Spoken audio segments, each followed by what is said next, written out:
What up, guys? Welcome back to the channel. I'm Matt Wyatt. So I decided to check out the new Netflix film. It is called The Electric State, and it's directed by the Russo brothers. So this is basically based on the graphic novel, and it's supposed to be taking place in the mid 90s, where we're following in a post-Civil War between man and machines. They're in the middle of a treaty, and now we're following Millie Bobby Brown's character, who lost her parents and her brother in a car accident. And then one day she finds out that her brother is still alive, and now she's on a quest to search for him. So I was not that hyped for the Electric State. I watched the trailer and it really turned me off, and I did not know what I was looking at. I didn't know who were they making this movie for. And look, I'm a big fan of the Russo brothers. I love what they did with the Marvel movies. The Captain America, the Winter Soldier, Captain America Civil War, Avengers Infinity War, and Endgame. They made four banger movies when they were under the banner of Kevin Feige at Marvel Studios.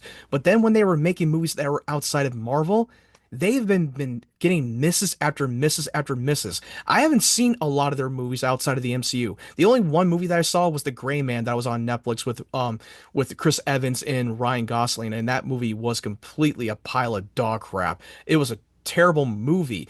And yeah, after hearing the reviews for the Electric State, I was very worried and I was willing to not check this out. I was going to give this thing a hard pass, but I was willing to give this a chance and maybe I might like it more than critics. But after watching this film, yeah, this is pretty much what you expected this movie to be. It was a lack of heart, bad writing, bad dialogue. The humor did not quite deliver. There's even though they tried to have some heartfelt moments, but it did not quite work for me. And there are many plot holes in this movie that didn't even make a lick of sense. The main villain, played by Stanley Tucci, his motives of doing what he does to try to enslave the machines and enslave humankind was completely, utterly boring and ridiculous, and I did not like it. And I'm a big fan of Stanley Tucci. He's a great actor, even though he has been in some bad roles, but he's been in a lot of great roles, and this role was just another stinker. And Chris Pratt is supposed to be playing this rogue soldier who's a washed-up deserter who has befriended this machine. I believe his name is Herman, and it's supposed to be played by Anthony Mackie. And he comes across with Millie Bobby Brown's character, and he's going to be on the quest to help her out. But I love Chris Pratt. I really do. I love him as an actor. He does have a lot of charisma. I loved him in the Guardians of the Galaxy movies. I loved him in Parks and Rec. But this is another role that he did was completely, utterly stupid and dull. He was just being Chris Pratt as usual. There's not a lot of character depth with him. They try to play him off as a little bit of a scoundrel of a Han Solo type, but it did not execute well. He doesn't really do much in this movie other than just becoming a big of a whiny little bitch. They wimped him down in this movie. The chemistry between Chris Pratt and Millie Bobby Brown did not stick the landing. And look, I love Millie Bobby Brown in Stranger Things. She's great in that role, and it fit the role from her. And she did a decent job of that Enola Holmes Netflix movie that came out over years ago. She did a decent job, but all honesty, her acting felt very flat and boring, and the character depth with her was so bad and not well delivered. I wanted to really like her character, but I just didn't really care. The chemistry between her and Chris Pratt just felt flat. I wanted to believe the chemistry, but it did not work for me. The one thing I will say that the scope and the cinematography and the visual effects was really well done, and the music score by Alan Silvestri, the man who gave us the Back to the Future trilogy, the man who gave us the Avengers films. It was nothing unique or original with that music score. If you pay attention enough in that film, it almost seems to me that they've repurposed some of the score from Avengers Infinity War and Endgame. That's what it felt like. I could be wrong. It might be an original score, but it did not feel that way. It just felt like we've already heard this before. And from what I've heard, for the people who have followed the graphic novel of The Electric State, they seem to went off the source material and try to turn this into a Marvel movie and a little bit of a Star Wars elements to it. But I just flat out did not care. And Ki Kwan is one of the most pivotal roles in the movie, and I thought his character fell flat. I love Ki Kwan as an actor, but this is another mediocre role that he just got in, and I just did not like the way that they went in that direction.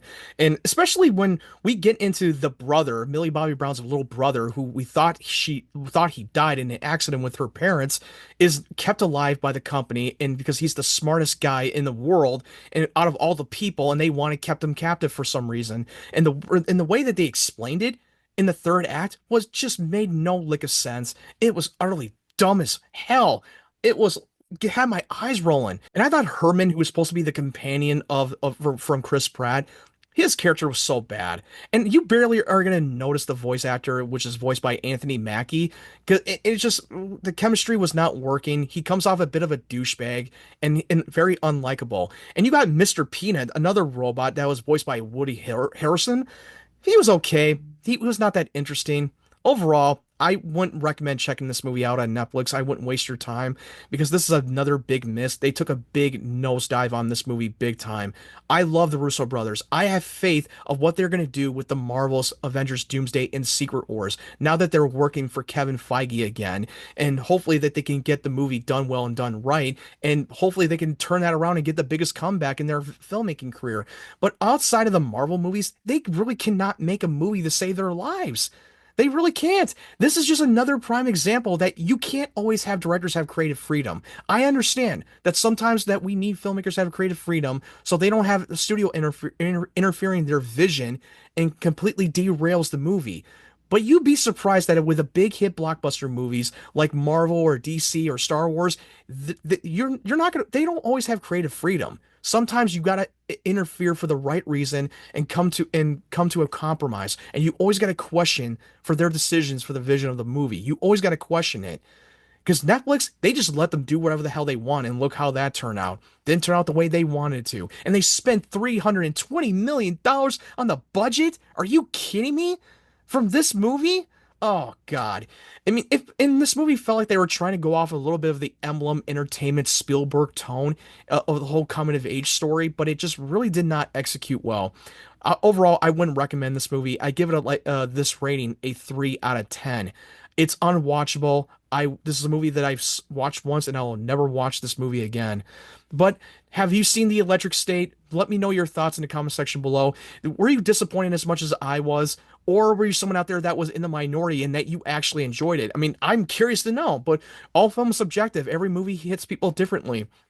If you're new to the channel, make sure you hit that subscribe button and turn on the bell notification so you know when my video goes up on my channel. And if you like this video, make sure you hit the like button. And if you want to follow my social media platforms, the link tree will be down in the description down below. Thank you guys for watching. I hope you guys have a great day, great evening, wherever you're from, and stay tuned for more of my content.